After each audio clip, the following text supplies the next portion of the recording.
Chronic stress is going to be a product of the environment that the child is in. That could be either from the caregiver point of view, that they're not receiving the care they're requiring, they're not receiving adequate nutrition. So there are a lot of factors that can contribute to chronic stress. And what chronic stress does is you have a heightened level of cortisol. So cortisol in an acute state is a good thing.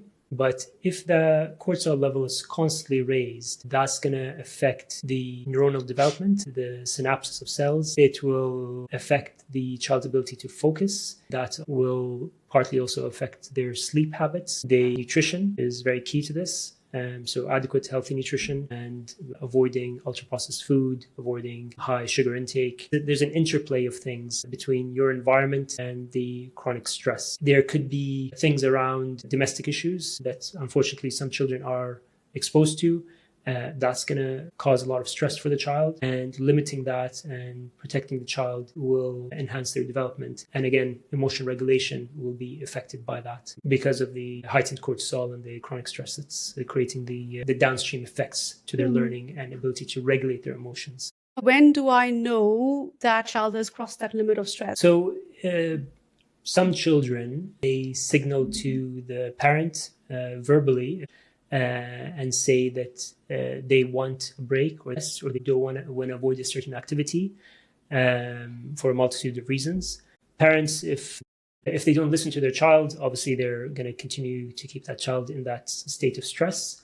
If the child is not verbalizing, they will have other symptoms. So possibly the sleeping habit is going to be affected. They will tell you that they're actually tired, and you'll see their level of engagement dropping. Even their school performance may be affected, and their teacher may raise something to say, usually after the holidays, most kids, when they go back to school, the first couple of days, because their sleep cycle isn't as well regulated and attuned to a routine, they're usually tired.